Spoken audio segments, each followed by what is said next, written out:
Thank you for joining me in this video. I have this practice of waking up early morning at 4 o'clock and meditating. I've been doing that ever since I finished my college studies, because I came across that idea while I was reading a book, a very spiritual book in 2001, 2002 when I was staying in hostel during my post-graduation period. That has been giving a lot of benefits to me, I would like to say. When I was in the initial stages of my teaching career, it really helped me. Because during that time, there were plenty of ideas that were looming around. Because that morning you have to take class and you had been into a turmoil the previous day. The next day morning you are supposed to have new insight to meet the students. Now, teaching has become a very, very challenging kind of profession, because document working and putting things in black and white and having lesson plans drafted, all these kinds of university demanding things are being pushed into the teacher's mind, and they get very less time to think about their course content. In fact, they have to spend a lot of time thinking about the course content, but because of these many loads of responsibilities, their time has been looted around, and they find it difficult.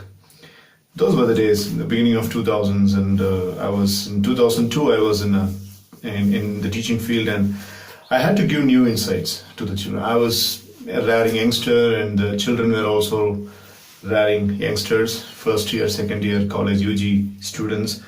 I just finished my PG, so there was a very good generation matching. The so-called generation gap was completely absent, and I needed lots of new insights. And I would like to definitely say those new insights started cropping when I woke up in the early morning at 4 o'clock. Seriously. And I used to have a very big notes-taking material like this one those days. This is one of the most vintage classic versions of journal I used to know. If you get into this, if you run a journey into this, you will have a piece of me, lots of things written and lots of notes taken, lots of data interpreted, everything. So I used to write all the ideas in this kind of a journal, and I used to give that as new forms of insights to the students, and the students really felt good by receiving such materials. Why am I talking about that in this video? I would like to ask you at what time you are waking up in the morning. You have your own rituals and routine in the morning. You wake up, you go to the gym, right? You do something, you extend at least your time towards your physical rejuvenation, going for a jog and making the heart pump, and do a couple of rounds of strengthening exercises and keeping your heart pumping, something, right? But there are other things that we need to look into waking up early. When we wake up early, we never know. Your body is feeble, and you just go and have some couple of lat pull downs, and you make dumbbell rows, your muscle is pumped up. But what about your mind? Your mind needs the same pump. It's just like the muscle. Your mind needs the pump for the biceps curls and for the triceps extensions and the bench press for the chest, all that for muscles. But what are you doing for your mind?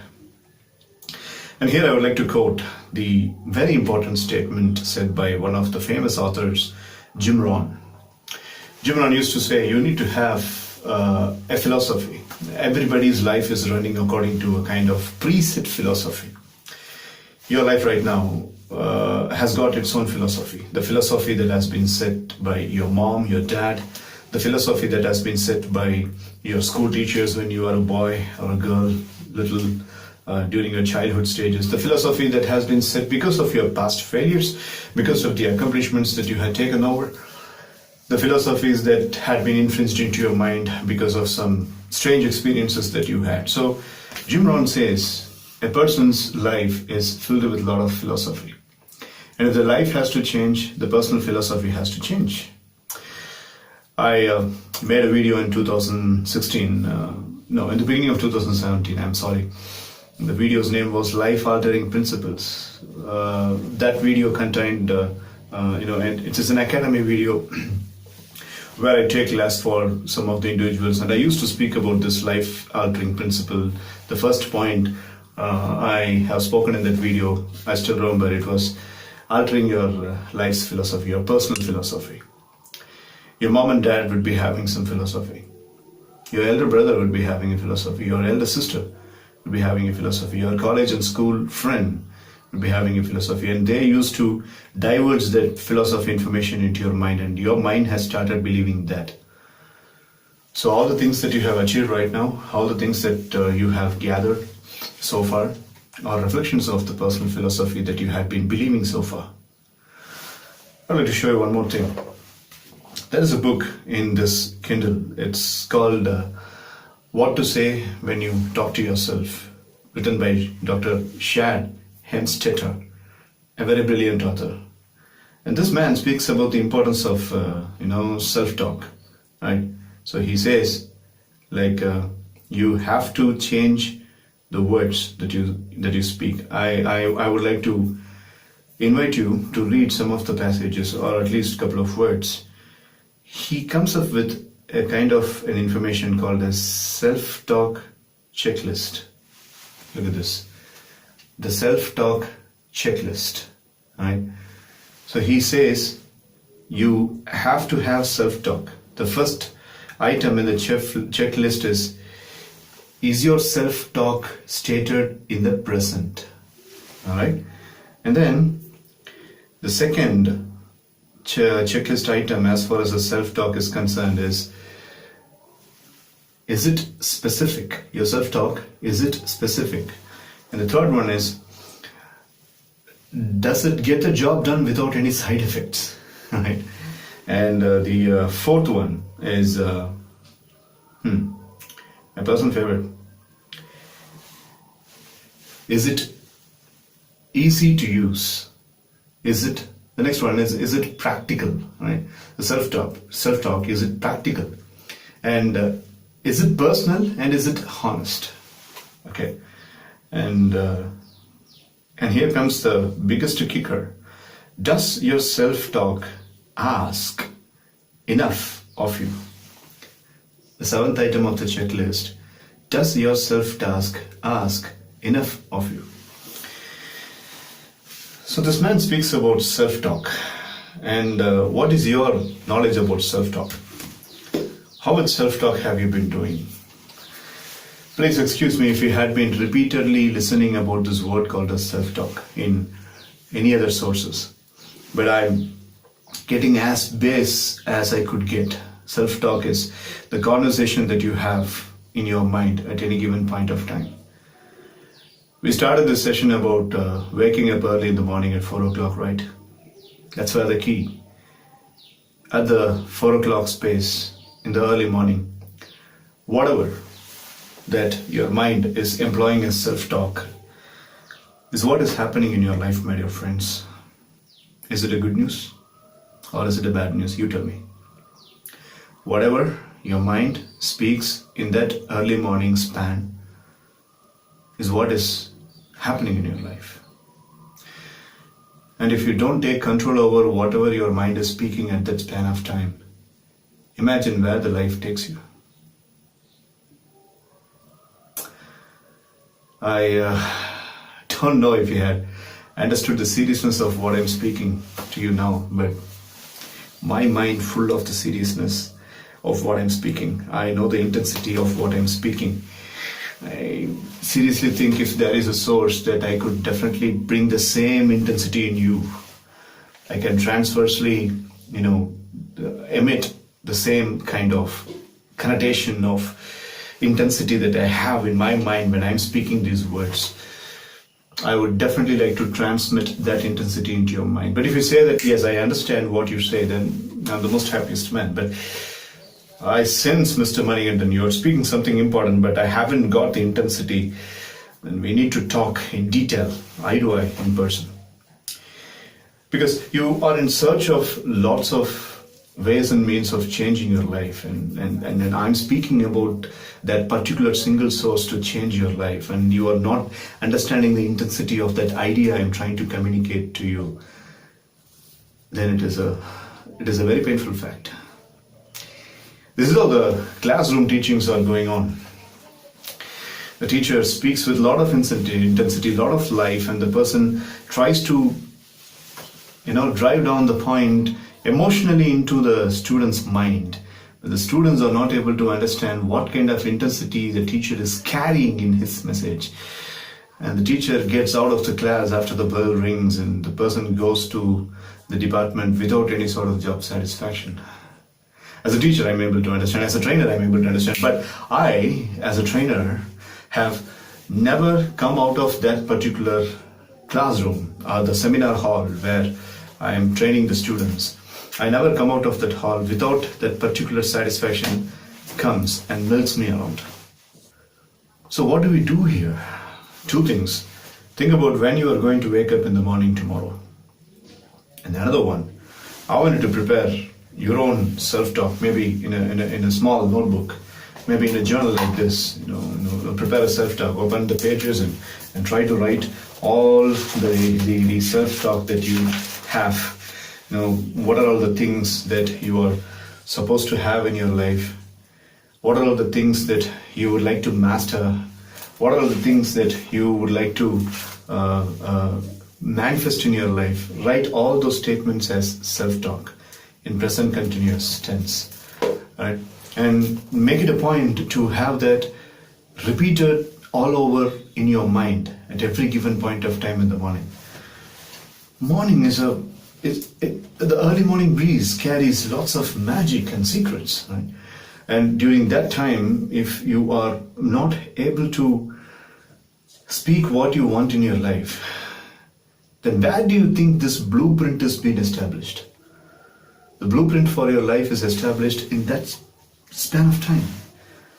If you got tiny kids in your house, fantastic, it's a good news.